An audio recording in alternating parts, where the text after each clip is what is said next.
आज की ये वीडियो आपकी स्पोकन इंग्लिश के लिए बहुत ही ज़्यादा हेल्पफुल होने वाली है, क्योंकि आज हम इंग्लिश ग्रामर के एक ऐसे कॉन्सेप्ट को देखेंगे जिसमें हम ये देखेंगे कि मॉडल के साथ यदि हम बी लगाते हैं तो उसका क्या सेंस निकलता है।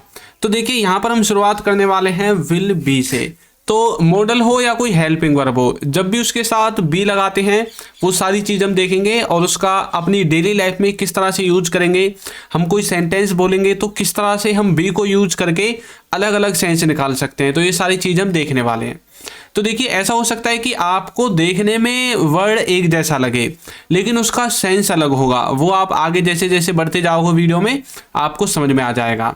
तो देखिए, सबसे पहला क्या है, विल बी। विल बी का मतलब लिख रखा है यहाँ पर होगा या रहा होगा।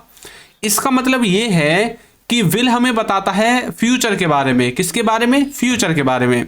तो जहां पर भी विल आए, सबसे पहली बात तो आपके दिमाग में ये बात आ जानी चाहिए कि अब जो भी बातें होंगी, जो भी चीज, जो भी सेंटेंस यहां पर बनेगा वो हमें फ्यूचर के बारे में बताएगा, भविष्य काल के बारे में बताएगा।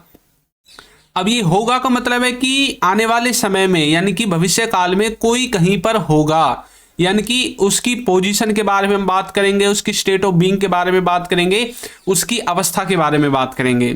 दूसरा, रहा होगा। इसका मतलब है कि कोई किसी काम को आने वाले समय में कर रहा होगा। समझ में आ गया? तो यहां पर हम करेंगे कंटिन्यूटी वाली बात कि भाई किसी काम को कोई आने वाले समय में कर रहा होगा। तो यहां पर कंटिन्यूटी वाली बात, और यहां पर हम उसकी स्टेट ऑफ बीइंग को दिखाने की कोशिश करेंगे होगा वाले सेंस से। स्ट्रक्चर देखिए, स्ट्रक्चर में आपको सबसे पहले सब्जेक्ट, फिर आपको लिखना है विल बी, फिर आपके जो अदर वर्ड्स हैं वो आ जाएंगे। वो रहा होगा के हिसाब से अलग है और होगा के हिसाब से अलग है। तो जो होगा वाला है इसमें तो आपकी कोई वर्ब वगैरह नहीं आएगी, लेकिन रहा होगा काम की बात होगी यहाँ पर। तो ऑब्वियस सी बात है कि यहाँ पर आपकी वर्ब आएगी। देखिए, वह घर पर होगा। अब एक तो बात हम बोलते हैं अभी के लिए कि भाई वो इसी टाइम पर घर पर होगा। यदि आपने हमारी वो वीडियो नहीं देखी है जहां पर मैंने आपको विल और वुड में अच्छे से डिफरेंस बताया है, तो जरूर जाकर उसको देखें। चैनल पर लेटेस्ट मिल जाएगी आपको, 3-4 वीडियो छोड़कर ही मिल जाएगी। वह घर पर होगा तो बोलेंगे he will be at home. तो यहाँ पर देखिए, किसी भी काम के बारे में बात नहीं है, तो ये हमें अवस्था के बारे में बता रहा है, पोजीशन के बारे में बता रहा है कि इस समय उसकी पोजीशन कहाँ पर है, वो कहाँ पर होगा प्रेजेंट में। तो बोलेंगे he will be at home. तो देखिए, हमने विल बी के बाद होम का यूज किया है। एट होम मतलब उस जगह का नाम लिया है जिसके बारे में बात की जा रही है कि ये जो व्यक्ति है, ये जो ही है, ये कहाँ पर होगा। अब इसके स्थान पर यदि स्कूल हो, वह स्कूल में होगा। तो आपको यहाँ से क्या करना है, इस होम को चेंज करके आपको यहाँ पर क्या कर देना है, स्कूल लगा देना है। समझ में आ गया? यदि बाजार में होगा तो यहाँ पर फिर से चेंज करके आपको मार्केट कर देना है। दुकान पर होगा तो शॉप कर देना है। तो इस तरह से आपको अपने हिसाब से जहां पर आप बोलना चाहते हैं आप अपने हिसाब से चेंज कर सकते हैं। एक और देखिए, वह खेल रहा होगा। वह खेल रहा होगा, यहां पर ये क्या दिखाना चाहता है? यहां पर ये दिखाना चाहता है कि आने वाले समय में कोई क्रिया कंटिन्यूटी में होगी। कौन सी क्रिया होगी? खेलने वाली क्रिया कंटिन्यूटी में होगी, कि अब से कुछ समय बाद खेलने का काम रेगुलर चल रहा होगा। मैंने आपको बताया था रहा होगा मतलब कंटिन्यूटी को दिखाएगा, तो रेगुलर चीज चल रही होगी। वहां पर हमें वर्ब लगानी पड़ेगी। वर्ब क्या है यहाँ पर? खेलना। खेलने में क्या लगाएंगे? आईएनजी लगाएंगे। तो कैसे बोलेंगे? He will be playing. He will be playing, वह खेल रहा होगा आने वाले समय में। समझ में आया? और यदि अभी की बात करें कि वो अभी खेल रहा होगा, उसको मैं आगे बताऊंगा जब इसका नंबर आएगा। राहुल पढ़ रहा होगा, तो ये बात की जा रही है फ्यूचर के बारे में, भविष्य काल के बारे में। तो बोलेंगे Rahul will be studying. Rahul will be studying, Rahul पढ़ रहा होगा। अब यहां पर आपको एक चीज हमेशा याद रखनी है, वो क्या है? अब मान लीजिए मैं इन हिंदी के जो ये वाक्य हैं इनको मान लीजिए मैं छुपा देता हूं। आप ये अज्यूम कर लीजिए कि ये मैंने छुपा दिए। अब आपके सामने इंग्लिश के सेंटेंस लिखे हुए हैं। लिखा हुआ है he will be at home और ही विल बी प्लेइंग। अब आपको मैंने बताया था, आपने इंग्लिश के सेंटेंस में क्या देखा है? विल देखा है। तो विल से सबसे पहले आपके माइंड में क्या आया कि ये फ्यूचर का सेंटेंस है। किसका है? फ्यूचर का। फ्यूचर के बारे में बात की जा रही है। अब आपने देखा एट होम है, यानी कि यहाँ पर कोई काम नहीं है बल्कि होम के बारे में कुछ बताया जा रहा है। इस ही का और इस होम का कोई ना कोई कनेक्शन है। क्या कनेक्शन है? अब यहाँ पर एट भी लगा हुआ है और विल के बाद बी भी है। बी का मतलब है होना। तो मतलब ही विल बी, वह होगा कहाँ पर? होम में। एट होम, इस तरह से समझ में आ गया। इस तरह से आपको जोड़ जोड़ कर बना लेना है। ही विल बी प्लेइंग, अब मान लीजिए कि यहाँ पर ही है और प्लेइंग है। प्ले से आपको समझ में आ गया, प्ले का मतलब है खेलना, और आईएनजी लग रही है तो आपके दिमाग में तुरंत आ जाना चाहिए कि कंटिन्यूटी वाली बात है। जब भी वर्ब के साथ आईएनजी लगेगी मतलब वो कंटिन्यूटी वाली बात के बारे में बात करता है, समझ में आ गया। तो मतलब कोई काम हो रहा होगा। अब यहाँ पर देखिए जो विल है, विल का मतलब आप जानते हैं फ्यूचर, और प्ले के साथ आईएनजी लग गई तो खेलने का काम, रेगुलरिटी के बारे में बात की जा रही है, फ्यूचर के बारे में, समझ में आ गया। इस तरह से अपने सेंटेंस को इंग्लिश में आपको समझना है। इसी तरह से नीचे वाला लिखा हुआ है, स्टडी के साथ आईएनजी लिखा हुआ है, मतलब पढ़ने का कार्य रेगुलर हो रहा होगा आने वाले समय में, राहुल के साथ, राहुल पढ़ रहा होगा, समझ में आ गया। इस तरह से आपको विल बी को समझना है, होगा या रहा होगा इन दोनों केसेस में। तो नेक्स्ट देखते हैं मस्ट बी। मस्ट का क्या मतलब है? मस्ट का मतलब अब तक आपने सीखा है जरूर या फिर आवश्यक, मतलब कोई चीज़ जरूरी होती है या फिर कोई चीज़ आवश्यक होती है, वहां पर आप मस्ट का यूज करते हैं। तो ये बात बिल्कुल राइट है। तो अब देखिए जो मस्ट के साथ आप बी लगाएंगे इसका सेंस और मॉडल वर्ब की तरह निकलेगा। ये जो मे माइट मस्ट होते हैं ना, और मॉडल वर्ब की तरह सेंस निकाल देते हैं।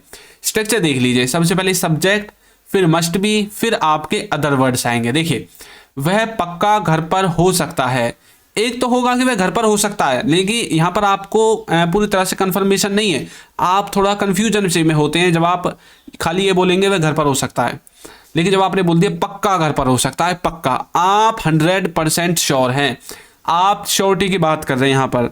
तो मतलब जब ऐसी बात करो तो क्या बोलना है, बोलेंगे he must be at home. अब देखिए वह घर पर हो सकता है, आप यहाँ पर कुड का यूज भी कर सकते हैं, मे का यूज भी कर सकते हैं, लेकिन जब हम पूरी श्योरिटी के साथ बोलते हैं यार 100% होगा, चाहे लट्ठ बाज जाए पर वो घर पर ही मिलेगा, तो तब आपको मस्ट लिखना है। मतलब आपको क्या करना है, आपको अपनी ओर से पूरा पक्का बात बता देनी है, तो आपको मस्ट का यूज करना है। देखिए वह पक्का देख रहा होगा, वह पक्का देख रहा होगा, इसका मतलब क्या है कि आपने पक्का बोल दिया। पक्का मतलब अब सामने वाला बंदा क्या समझे, सामने वाला बंदा ये समझेगा कि आपने 100% बोल दिया है अपनी तरफ से, कि भाई अब वो आप पर विश्वास कर लेगा, क्योंकि आपने अपनी ओर से बिल्कुल स्टैंप लगा के दे दिया है, मस्ट लगाकर। मस्ट का मतलब है आप जो भी काम बोलोगे उस पर आपने स्टैंप लगा दी। अब आप किसी से बोल रहे हो तुम्हें ये करना है, अब भाई उसने नहीं किया, अब आप बोल रहे हो तुम्हें पक्का करना है, तो तब आप उसमें मस्ट लगाकर बोल सकते हो, समझ में आ गया। तो मतलब आपने अपनी ओर से स्टैंप लगा दी कि अब आपको करना ही करना है। अब वह पक्का देख रहा होगा, अब ऐसा आपने क्यों बोला? ऐसा हो सकता है कि भाई आप उसको कोई चीज़ देखते हुए छोड़कर आए होंगे और अभी बिल्कुल 30 सेकंड ही हुए बाहर निकल के, और आप सोच रहे हैं कि भाई मैंने उसे देखते हुए छोड़ा था, तो अभी पक्का वो देख रहा होगा, चलो देखकर चलते हैं क्या कर रहा है वो, समझ में आ गया। इस तरह के सेंसेस को आप इसमें निकालते हैं। ही मस्ट बी वॉचिंग, इस तरह से आप मस्ट का यूज कर सकते हैं होगा वाले सेंस में, जरूर या आवश्यक।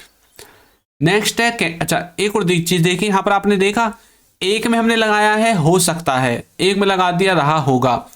होगा ये फ्यूचर में भी आता है, वुड में भी आता है, सकता है कैन में भी आता है, कुड में भी आता है। तो मतलब मैंने आपको बताया था मे माइट और मस्ट किसी के भी स्थान पर यूज हो जाते हैं उसकी पॉसिबिलिटी के लेवल को क्या करने के लिए, हाई और लो करने के लिए। ये बात मैं आपको हर बार बताता हूँ। नेक्स्ट है कैन बी। कैन बी का मतलब है हो सकते हैं और सकता है, मतलब हो सकते हैं या हो सकता है, ये दोनों ही कैन बी के द्वारा बन जाएंगे। स्ट्रक्चर में सबसे पहले सब्जेक्ट, फिर कैन बी, फिर अदर वर्ड्स। हाँ एक बात और आपको याद रखनी है कि किसी भी मॉडल वर्ब के साथ जब आप बी लगाते हैं तो इसका आप पैसिव भी बना सकते हैं। क्या बना सकते हैं? पैसिव, वर्ब की थर्ड फॉर्म लगाकर। यदि आपको पैसिव वाली वीडियो चाहिए कि सर हमें मॉडल में पैसिव बनाना सिखाओ, तो कमेंट करके जरूर बोलें, अभी इसी वक्त कमेंट कर दें, कभी आप बाद में भूल जाएं। तो मैं जितने ज़्यादा कमेंट आएंगे उसके हिसाब से मैं वीडियो बनाने की कोशिश ज़रूर करूँगा। नेक्स्ट है वह घर पर हो सकता है। वह घर पर हो सकता है तो बोलेंगे he can be at home. अब देखिए यहाँ पर सकता है, कोई चीज़ कहीं पर हो सकती है, तो वहाँ पर हमने क्या बोल दिया, he can be at home. वह स्कूल में हो सकती है तो बोलेंगे she can be in school.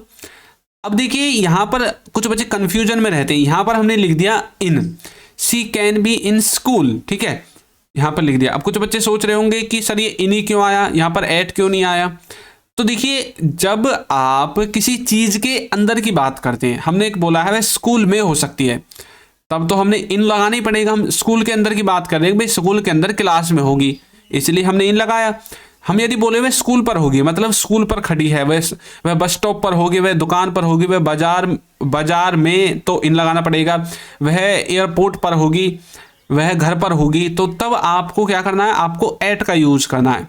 जब आप एक पर्टिकुलर किसी प्लेस के बारे में बात करते हैं, किसी छोटी जगह के बारे में बात करते हैं कि भाई उससे ज़्यादा वो छोटी नहीं हो सकती।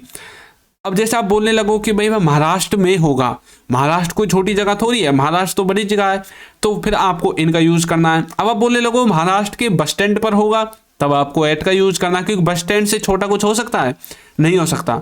आपके घर में होगा, एट लगाना पड़ेगा, दुकान पर होगा, एट शॉप लगाना पड़ेगा। इस तरह से आपको इन और एट लगाना है। प्रीपोजिशंस देखना चाहते हैं तो यूट्यूब पर आपको सिर्फ सर्च करना है प्रीपोजिशन बाय चिंटू सर या फिर preposition by English with Chintu. आपको वहां पर प्रीपोजिशंस की सारी वीडियोस मिल जाएंगी जो भी हमारे चैनल के द्वारा बनाई गई हैं, और बिल्कुल सरल भाषा में मैंने वहां पर समझाया है। और एक चीज़ और, कुछ बच्चे सोचेंगे सर यहाँ पर कैन के स्थान पर मे लगा सकते हैं, बिल्कुल लगा सकते हैं। यहाँ पर मैंने इनको कैन के हिसाब से बनाकर दिखाया। आप बोल सकते हैं ही मे बी एट होम, कोई दिक्कत नहीं है, आगे मैं आपको बताऊंगा। उससे पहले देखिए, यदि अभी तक आपने हमारी बुक्स को परचेज नहीं किया है तो लिंक डिस्क्रिप्शन बॉक्स में है, जरूर जाकर परचेज करें। इनमें मैंने कंप्लीट स्पोकन इंग्लिश ग्रामर को कवर कराया है और इसका प्राइस भी है, फ्री में नहीं मिलेगी। और हाँ, ये किसी के भी एड्रेस पर नहीं आएगी, पेमेंट के बाद आपको आपके ईमेल एड्रेस पर या फिर आपके जो व्हाट्सएप है उस पर आपको प्रोवाइड कराई जाएगी, वहाँ पर आपको मिल जाएगी। समझ में आ गया? और यदि आपको कोई प्रॉब्लम है तो आप हमारे चैनल पर जाइए, बिल्कुल होम स्क्रीन पर जहाँ चैनल होता है, जहाँ पर बैनर होता है, वहाँ पर आपको व्हाट्सअप नंबर दिखेगा। अगर कोई दिक्कत आपको आती है तो वहाँ से आप व्हाट्सअप करके हमें पूछ सकते हैं।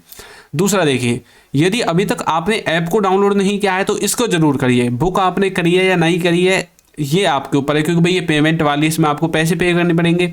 लेकिन जो हमारा ऐप है ये तो फ्री ऑफ कॉस्ट है, इसमें एक भी सिंगल पैसा, 1 रुपये में 100 पैसे होते हैं, तो 1 पैसा भी आपका खर्च नहीं होगा, मतलब 1 रुपये की तो दूर की बात है। और इसमें भी कंप्लीट स्पोकन इंग्लिश ग्रामर है। बस बात यह है कि ये फ्री में है, ये पेड है। समझ में आ गया? अब देखिए next, should be. Should be का मतलब है होना चाहिए या फिर रहा होना चाहिए। इसका मतलब यह है कि किसी को कहीं पर होना चाहिए या किसी को कुछ काम कर रहा होना चाहिए, ये है शुड बी का मतलब। ये दोनों स्ट्रक्चर देखिए, सबसे पहले सब्जेक्ट, फिर शुड बी, फिर अदर वर्ड्स। अब कुछ बच्चे सोच रहे होंगे सर हर जगह अदर वर्ड्स अदर वर्ड्स, तो ये देखिए यहाँ पर आपको अदर वर्ड्स को नहीं देखना, आपको देखना है शुड बी लगा दिया मैंने यहाँ पर। पहले आपने यहाँ पर कैन भी लगाया था, फिर मस्ट भी लगाया था, आपने विल भी लगाया था, तो मतलब सिर्फ ये चेंज हो रहा है, बाकी सब कुछ सेम है। एक चीज आपने देखी गौर करके, तो इन चीजों को भी आप ध्यान में रखा करो। उसे घर पर होना चाहिए तो बोलेंगे he should be at home, he should be at home. मुझे खेल रहा होना चाहिए तो बोलेंगे I should be playing, I should be playing. उसे पढ़ रहा होना चाहिए तो बोलेंगे she should be studying, she should be studying. तो आपने एक चीज देखी, हम हर जगह एक जैसे एग्जाम्पल ले रहे हैं और ट्रांसलेट कर रहे हैं अलग अलग मॉडल वर्ब से, तो आपको भी इसी तरह करना है। जिस दिन आप ऐसा सीख जाओगे, एक ही सेंटेंस को कई तरह से ट्रांसलेट करना, कई तरह से बनाना, अलग अलग सेंस में ट्रांसलेट करना, तो समझ जाना कि आप इंग्लिश के बहुत ज़्यादा करीब पहुंच चुके हैं। अब सिर्फ आपको प्रैक्टिस की ज़रूरत है। तो यहाँ पर जब भी बात होगी कहीं पर होना, तो आपको वर्ब नहीं लगानी। जहाँ पर बात होगी रहा होना चाहिए, रहा होगा, रहा हो सकता है, इस तरह की होगी, तो आपको वर्ब के साथ आईएनजी लगानी है। नेक्स्ट है वुड बी। ये है, मैंने आपको इसको और विल को एक साथ समझाया था जब मैंने इनमें कंपैरिजन करवाया था आपको, तो एक बार मैं आपको फिर से बता देता हूँ। विल बी और वुड बी, इन दोनों का सेंस देखने में एक जैसा है। यहाँ पर है होगा, रहा होगा। अब मैं आपको एक बार विल बी को दिखा देता हूँ। देखिए, यही तो समझा था हमने। विल बी का मतलब क्या है? होगा, रहा होगा। गौर से देख लो, विल बी का मतलब है होगा और रहा होगा। और यहां पर देख लो वुड बी का होगा और रहा होगा, मतलब दोनों का देखने में सेंस, मतलब देखने में जो वर्ड है वो सेम है, लेकिन डिफरेंस बहुत बड़ा है। क्या डिफरेंस है? जो विल था मैंने आपको बताया था वो यूज होगा भविष्य काल के लिए, फ्यूचर के लिए। वुड बी सिंपल सेंटेंस में यूज होगा प्रेजेंट के लिए। कब के लिए? प्रेजेंट के लिए। स्ट्रक्चर सिर्फ बिल्कुल सेम रहेगा, सिर्फ आपको विल के स्थान पर वुड का यूज करना। देखिए, वह घर पर होगा, ये बात मैंने आपको विल में बताई थी फ्यूचर के लिए कि आने वाले समय में वो घर पर होगा। लेकिन यहां पर ये जो घर पर होगा, ये आने वाले समय के बारे में बात नहीं है, ये बात है अभी की। मेरे बोलते टाइम वो घर पर होगा। मान लीजिए आप मुझसे पूछ रहे हैं कि भाई आपका भाई कहां पर है, मैंने बोल दिया वह घर पर होगा, जाकर देख लो, वह घर पर होगा। तो मतलब मैंने कब के लिए बोला है, फ्यूचर के लिए थोड़ा बोला है, अभी के लिए बोला है कि भाई अभी घर पर होगा, जाकर देख लो। तो मतलब ये हमें फ्यूचर के बारे मतलब प्रेजेंट के बारे में बात कर रहा है। तो he would be at home है, घर पर होगा, जाकर देख लो। अब कुछ बार कई बार ऐसा होता है कि भाई आपकी जो बुक है, आपका चश्मा है, आपको मोबाइल है, ये सारी चीज़ें कई बार ऐसा होता है आपको मिलती नहीं है, और आप बोलते हैं भाई कहाँ पर, भाई मेरा चश्मा कहाँ पर है। आपके घर वाले क्या बोलेंगे कि यहाँ पर जो आपका चश्मा है, चश्मे को लिखेंगे आगे, फिर लगाएंगे वुड बी। तो मतलब वुड बी बोलने का मतलब है वो अभी के लिए बोल रहे भाई वहां पर होगा। जैसे कि इट वुड बी देयर, वह वहां पर होगा, इस तरह से, या फिर वहां पर हो सकता है। मतलब ये प्रेजेंट के बारे में बात की जा रही है। समझ में आ गया? आप चाय पी रहे होंगे, you would be drinking tea. अब यहां पर ये हमें ये भी प्रेजेंट के बारे में बात कर रहा है। कैसे? आपने अपने मामा के लड़के को, बुआ के लड़के को रिश्तेदारी में कहीं पर कॉल मिला दिया भाई, टू टू करके आवाज चलेगी, उस आपको आवाज आ रही है, मतलब चाय पीने की चुस्की लेते हैं आवाज आती है चुचर चुचर की। तो आपने बोला कि भाई आप चाय पी रहे होंगे मेरे हिसाब से, तो वो बोलेगा हाँ। तो मतलब आपको पक्का नहीं पता, आपने देखा नहीं है, लेकिन आपको अंदाजा लग गया कि भाई उसकी आवाज से, बैकग्राउंड नॉइज से आपको अंदाजा लग गया। तो आपने बोला you would be drinking tea, आपके चाय पी रहे हो। अब आप वुड नहीं लगाना चाहते तो मैं लगा दीजिए, you may be drinking tea, शायद आप चाय पी रहे हैं। You might be drinking tea, शायद आप चाय पी रहे हैं। समझ में आ गया? तो इस तरह से आप इनको चेंज करके बोल सकते हैं। एक और देखिए, आप तैयारी कर रहे होंगे, यू वुड बी प्रिपेयरिंग। समझ में आ गया? मे बी आप लगा सकते हैं, कोई दिक्कत नहीं है, यू मे बी प्रिपेयरिंग। तो इस तरह से आप वुड बी का यूज कर सकते हैं। नेक्स्ट है कुड बी। कुड बी के दोनों सेंस हैं, हो सकती है और सकती थी, क्योंकि मैंने आपको हर बार बताया है जब भी कुड पढ़ाया है कि कुड का यूज हम प्रेजेंट पास्ट दोनों में करते हैं। हो सकता है कि आज तक आपने सीखा हो कि भाई कुड का यूज हम पास्ट में करते हैं, जी नहीं। अगर आप ऐसा ही रहोगे तो आप इंग्लिश नहीं सीख पाओगे, क्योंकि आपको अधूरा ज्ञान होगा। हो सकती है या हो सकती थी, प्रेजेंट में हम इसका यूज करते हैं जब हमें कैन की पॉसिबिलिटी को कम करना हो। अभी कैन तो अपने आप में पूरा मजबूत सेंटेंस बोलेगा, मैं यह कर सकता हूं, मतलब उसने अपनी पूरी एबिलिटी आपको दिखा दी कि भाई मेरे अंदर ये एबिलिटी इस काम को करने की। समझ में आ गया? लेकिन जब आपको थोड़ा डाउट हो अपने ऊपर, आपको ऐसा लगता है यार मैंने बोल तो दिया है, पता नहीं होगा नहीं होगा, तो आप बोलोगे कुड। कुड का आप यूज कर सकते हैं। देखिए स्ट्रक्चर तो आपके सामने ही है। सबसे पहले subject, could be, other words. यह खराब हो सकता है तो बोलोगे it could be bad, it could be bad. आप यहाँ पर बैड के स्थान पर और भी जो खराब के लिए यूज किए जाते हैं वर्ड्स, जैसे कि डैमेज, स्पॉइल, इन सब का यूज कर सकते हैं, कोई दिक्कत नहीं। वो यहाँ हो सकता है तो बोलोगे ही कुड बी हेयर। अब मैंने आपको बोला था कि भाई आपके घर वालों का फोन खो गया, चश्मा खो गया, खोया नहीं है, घर में गुम हो गया, मिल नहीं रहा ढूंढे से। अब आप बोलोगे कि भाई वो यहाँ हो सकता है। अब देखिए हमने ही यहाँ व्यक्ति के लिए यूज किया है, लेकिन आपको ही के स्थान पर इट का यूज करना पड़ेगा, या फिर आप जो चश्मा वगैरह है, जो भी चीज़ आपकी गुम हुई है, उसका नाम यहाँ पर ले सकते हैं। मैंने लिख दिया it. It could be here, भाई हाँ हो सकता है, यहाँ पर देख लो। इस तरह से समझ में आ गया? पक्का नहीं पता, अगर आपको पक्का पता है तब तो आप अलग यूज करोगे, लेकिन जब आपको पक्का नहीं पता होता तब आप कुड का, मे का, माइट का, वुड का, इन सब का यूज करते हैं। मे का मैं बहुत बार, मतलब शुरू से मे के बारे में बात कर रहा हूं तो मे को भी देख लेते हैं।